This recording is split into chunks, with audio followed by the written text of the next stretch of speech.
আমরা কি দেখতে পাই কোরআন দিয়ে বিচার ফায়সালা হয় নাকি? কোরআন দেখে দেখে জজ যিনি আছেন উনি কি ফায়সালা দেন?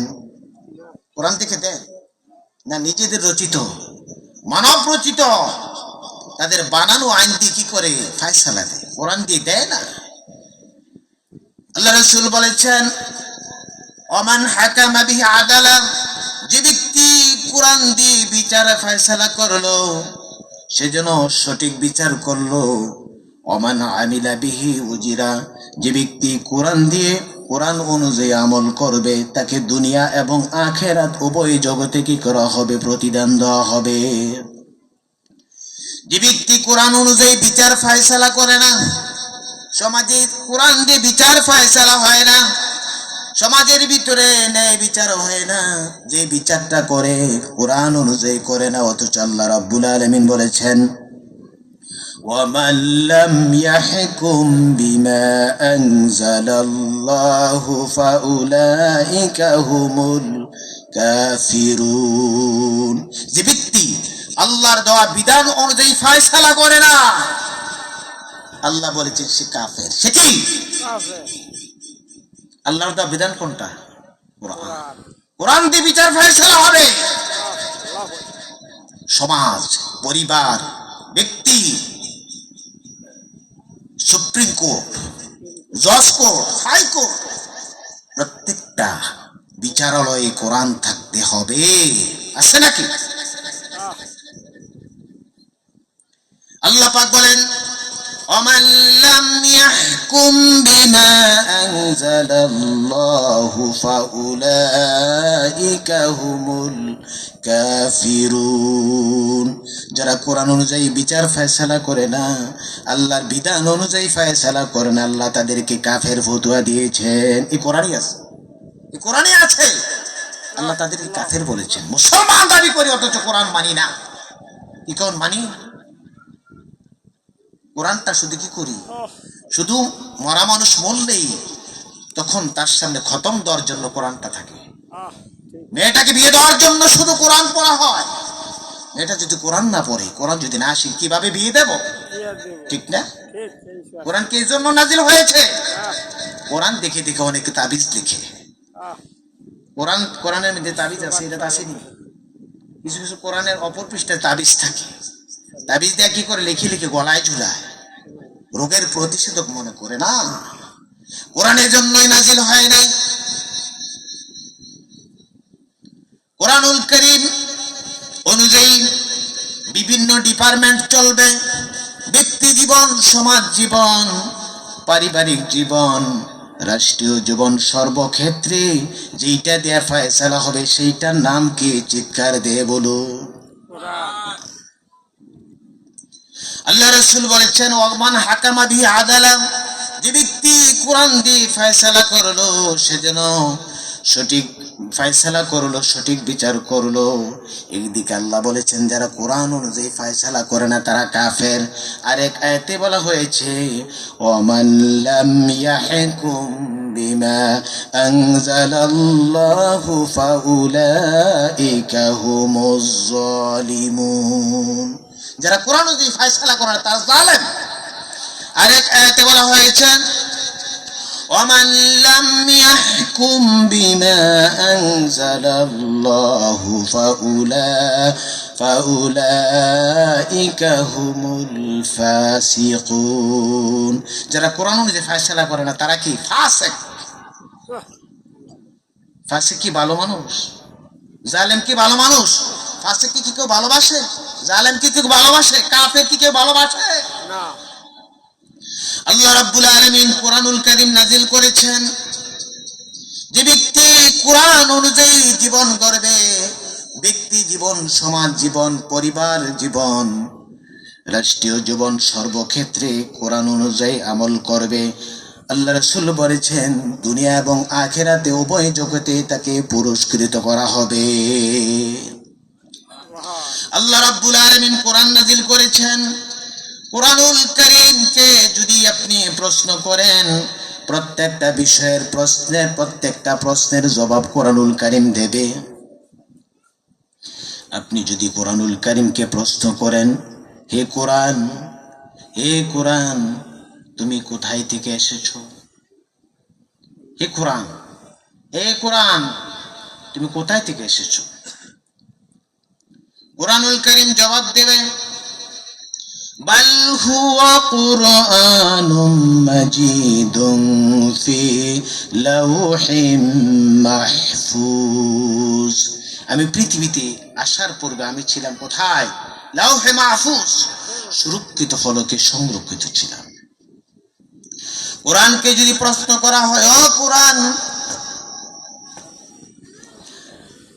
তুমি কার পক্ষ থেকে নাজিল হয়েছ? কুরআনুল কারীম নিজে জবাব দিচ্ছে, তানযীলাম মিম্মান খালাকাস সামাওয়াতিল উলা। আমি কুরআনুল কারীম তার পক্ষ থেকে নাজিল হয়েছি যিনি স্বচ্ছ আকাশ এবং জমিনের মালিক, ওই আল্লাহ রাব্বুল আলামিনের পক্ষ থেকে। কুরআনুল কারীমকে যদি প্রশ্ন করা হয়, হে কুরআন বুঝতে পেরেছি তুমি আল্লাহ রাব্বুল আলামিনের পক্ষ থেকে নাজিল হয়েছো, তাহলে তুমি কার উপরে নাজিল হয়েছো? কুরআনুল কারীম জবাব দিচ্ছে, ওয়া আমানু বিমা নুজিলা আলা মুহাম্মাদিন ওয়া হুয়াল হাক্কু মির রাব্বিহিম। ঈমান আনো সেই জিনিসের উপরে, ঈমান আনো তার উপরে যা মুহাম্মদ সাল্লাল্লাহু আলাইহি ওয়াসাল্লামের উপর নাজিল হয়েছে। আমি কোরআন মুহাম্মদ সাল্লাল্লাহু আলাইহি ওয়াসাল্লামের উপর নাজিল হয়েছি।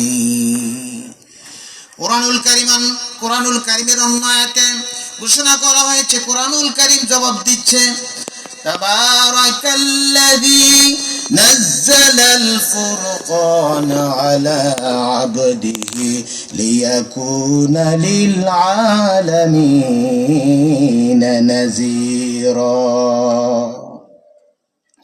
আমি পবিত্র আমি কোরআন নাজিল হয়েছি তার উপরে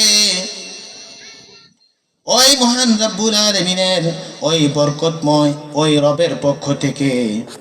তাবারাকাল্লাযী, ওই যিনি তাবারাকাল্লাযী নাযালা আলাল ফুরকানা আলা আবদিহি লিয়াকুনা লিল আলামিনা নাযীরা।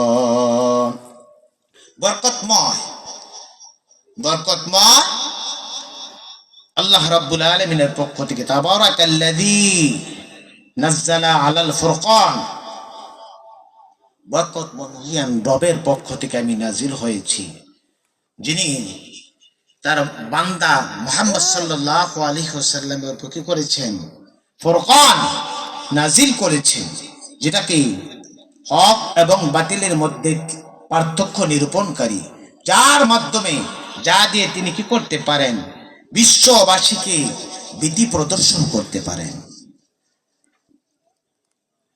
যদি পবিত্র কুরআনুল কারীমকে প্রশ্ন করা হয়, হে কুরআন আমি বুঝতে পেরেছি তুমি মুহাম্মদ সাল্লাল্লাহু আলাইহি ওয়াসাল্লামের উপর নাজিল হয়েছ, হে কুরআন তুমি কোন মাসে নাজিল হয়েছ? পবিত্র কুরআনুল কারীমকে যদি আপনি প্রশ্ন করেন, হে কুরআন তুমি কোন মাসে নাজিল হয়েছ? কুরআনুল কারীম নিজেই জবাব দিচ্ছে, শাহরু রমাদানাল্লাযী উনজিলা ফীহিল কুরআন। আমি কোরআন পবিত্র রমজানুল মুবারকে নাজিল হয়েছি। রমজানুল মুবারকে আমি কোরআন নাজিল হয়েছে। পবিত্র কুরআনুল কারীমকে যদি প্রশ্ন করা হয়, এ কোরআন বুঝতে পেরেছি তুমি পবিত্র রমজানুল মুবারকে নাজিল হয়েছ, তুমি বলো দেখি তুমি দিনের বেলায় নাজিল হয়েছ নাকি রাতের বেলায় নাজিল হয়েছ? পবিত্র কুরআনুল কারীম নিজেই তার জবাব দিচ্ছে, ইন্না আনজালনাহু ফি লাইলাতিল কদর। আমি কুরআনুল কারীম পবিত্র রমজানুল মুবারকের বরকতময় একটি রাত্রে নাজিল হয়েছি, কদরের রজনীতে আমি নাজিল হয়েছি। আমি কোরআন রাতে নাজিল হয়েছি, যে রাত্রটা ছিল কদরের রাত্র। কোরআনুল কারীমকে যদি প্রশ্ন করা হয়, এ কোরআন, বুঝতে পেরেছি তুমি কদরের রজনীতে নাজিল হয়েছ, তোমার নাজিল হওয়ার পেছনে উদ্দেশ্য কি? কেন তুমি নাজিল হয়েছ? তুমি নাজিল হয়েছ কেন? কোরআনুল কারীম নিজেই জবাব দিচ্ছে, আমি কেন নাজিল হয়েছি জেনে নাও।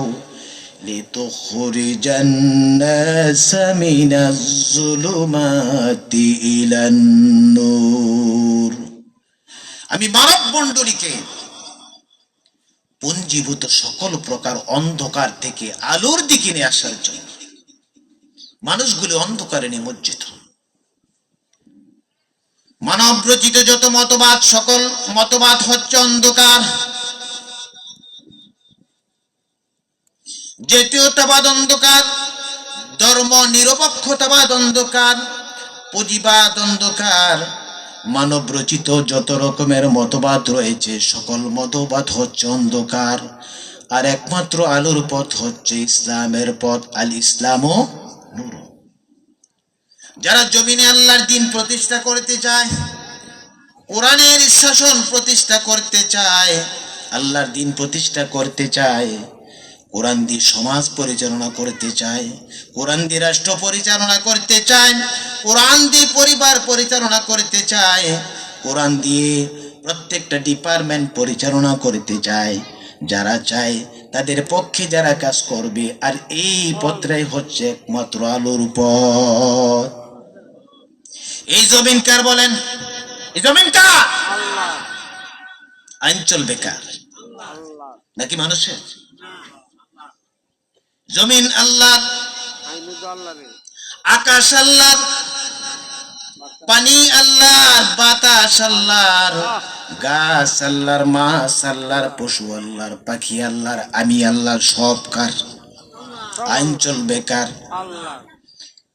আল্লাহ নিজে বলতেছেন, আলা লাহুল খালকু ওয়াল আমর। দেখে আমার কথা, আল্লাহ নিজে বলতেছেন সৃষ্টি যার, আইন চলবে কার? যারা আল্লাহর দ্বীন, আল্লাহর আইন সমাজে রাষ্ট্রে পরিচালিত করতে চায়, তাদের পক্ষে আমরা থাকবো কি থাকবো না? তাদেরকে সাপোর্ট করবো কি করবো না? যদি না করি আমি কি মুসলমান দাবি করতে পারি? কেন? আল্লাহ নিজেই বলেছেন আপনি মুসলমান, আমি মুসলমান দাবি করতে পারি না। যদি আমরা আলোর পথে যেতে চাই, তাহলে কোরআনের পথে আসতে হবে। আল কোরআনের পথ, এই পথই আসল পথ। আল কোরআনের পথ, এই পথই আসল পথ। অন্য পথে অন্য মতে নেই কুরহমত, অন্য পথে অন্য মতে নেই কুরহমত। আল ইসলামও নূর। ইসলাম আল্লাহ কার পক্ষে? ইসলামের পক্ষে না? আল্লাহ কি নিরপেক্ষ? না, পক্ষে। নিরপেক্ষ থাকা যাবে? আল্লাহ যদি পক্ষাবলম্বন করেন, আল্লাহ রাব্বুল আলামিন বলেন, ইন্নাদ-দীনা ইনদাল্লাহিল ইসলাম। আল্লাহর একমাত্র মনোনীত, পছন্দনীয়, গ্রহণযোগ্য একমাত্র জীবন ব্যবস্থা কোনটা? ইসলাম। বলেন না কেন? ইসলাম না? আল্লাহ কি ইসলামের পক্ষে নাকি অন্য পক্ষে? তো আমরা কোন পক্ষে থাকবো? নিরপেক্ষ থাকার সুযোগ আছে? আল্লাহ রাব্বুল আলামিন বলেন, ওমান ইয়াবতাগি গায়রাল ইসলামি দীনা ফালাই ইউকবালা মিনহু ওয়া হুয়া ফিল আখিরাতি মিনাল খাসিরিন। যে ব্যক্তি ইসলাম ছাড়া অন্য কোন ধর্ম, অন্য কোন জীবন ব্যবস্থা গ্রহণ করতে চায়, কখনো তাহা কি করা হবে না? গ্রহণ করা হবে না। আর সে পরকালে হবে ক্ষতিগ্রস্ত।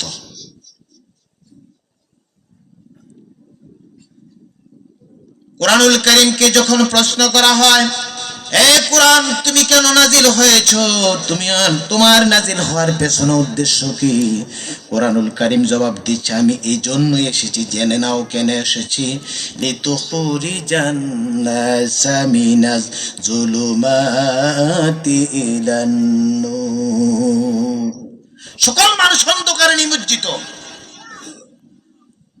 সূরা আসরের ভিতরে ঘোষণা করা হয়েছে, আল্লাহ পাক রব্বুল আলামিন সূরা আসরের ভিতরে কসম করতেছেন, ওয়াল আসরি ইন্নাল ইনসানা লাফি খুসর, নিশ্চয়ই ওয়াল আসর ওয়াওটা হচ্ছে ওয়াল কাসমিয়া। আরবি গ্রামার অনুযায়ী এই ওয়াওটাকে বলা হয় ওয়াল কাসমিয়া, মানে কসম। আল্লাহ কসম করেছেন, আল্লাহ কসম করেন। আল্লাহ তো সবচাইতে বড়। বড় কে? আল্লাহ। আল্লাহর চেয়ে বড় কেউ আছে? আর আমরা কসম করি কার? আল্লাহ ছাড়া কারো কসম করা যাবে না, যেহেতু আল্লাহ সবচাইতে বড়। মুসলমানের শ্রেষ্ঠ ধ্বনি কি? আল্লাহু আকবার। তাওহীদের শ্রেষ্ঠ ধ্বনি কি? আল্লাহু আকবার না? বাচ্চাটা যখন পৃথিবীতে আসে, জন্মের পর পর তার কানে কি শোনানো হয়? আজান শোনানো হয়। আজানের প্রথম শব্দ কি? নামাজের প্রথম শব্দ কি? জানাজার প্রথম এবং শেষ শব্দ কি? মুসলমানের জীবনের শুরু থেকে, জন্মের পর থেকে মৃত্যুর পরে যেটা শোনানো হয় সেটা কি? আল্লাহু আকবার। পবিত্র কোরআনুল কারীম নাজিল হয়েছে কেন? মানুষকে অন্ধকার থেকে আলোর দিকে নিয়ে আসার জন্য। পবিত্র কোরআনুল কারীমকে যদি প্রশ্ন করা হয়, হে কোরআন যদি তোমাকে মানি তাহলে আমাদের কি হবে? হে কোরআন, আমরা যদি তোমাকে মানি তাহলে কি হবে? তোমার অনুসরণ করলে, আমরা যদি অনুসরণ করি তাহলে আমাদের ফায়দাটা কি হবে? কোরআনুল কারীম জবাব দিচ্ছে, ফামান তাবিআ হুদায়া ফালা খাউফুন আলাইহিম ওয়ালা হুম ইয়াহজানুন। মানুষ জেনে নাও, যদি আমাকে অনুসরণ করো ব্যক্তি জীবনে, তোমার ব্যক্তি জীবনে, পরিবার জীবনে, সমাজ জীবনে, রাষ্ট্রীয় জীবনে যদি আমাকে মেনে চলতে পারো, তোমাদের কোনো ভয় নাই, তোমাদের কোনো চিন্তা নাই। পবিত্র কোরআনুল কারীমকে যদি প্রশ্ন করা হয়, হে কোরআন, আমরা সামাজিক জীব, আমরা সমাজ নিয়ে বসবাস করি, আমাদের মধ্যে রাজনীতি আছে, আমাদের মধ্যে পৌরনীতি আছে, তোমার মধ্যে কি তা আছে নাকি? পবিত্র কোরআনুল কারীম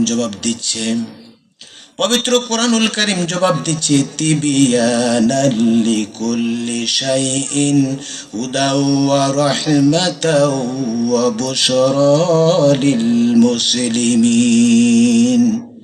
এই কোরআনুল কারীমে শুধু যে সমাজ নীতি আছে, পারিবারিক নীতি আছে তা নয়। কোরআনুল কারীম জবাব দিচ্ছে, আমার ভিতরে শিক্ষানীতি, পারিবারিক নীতি, রাজনীতি, পৌরনীতি, সকল নীতিমালার শ্রেষ্ঠ নীতি গ্রন্থ হচ্ছে আমি পবিত্র কোরআনুল কারীম। যা কিছু সবকিছু কোরআনের ভিতরে আল্লাহ পাক বলে দিয়েছেন, আমাকে পড়ো আর পরে পরে বুঝে বুঝে আমল করে সুন্দর জীবনটা গঠন করো, তাহলে দুনিয়াতে পাবে শান্তি, পরকালে পাবে মুক্তি। আল্লাহ রাব্বুল আলামিন আমাদেরকে যেন কোরআন অনুযায়ী চলার, কোরআন অনুযায়ী নিজের জীবন গড়ার তৌফিক দেন। সকলে বলে আল্লাহুম্মা আমিন। ওয়া মা তাওফিক ইল্লা বিল্লাহ। আসসালামু আলাইকুম ওয়া রাহমাতুল্লাহি ওয়া বারাকাতুহু।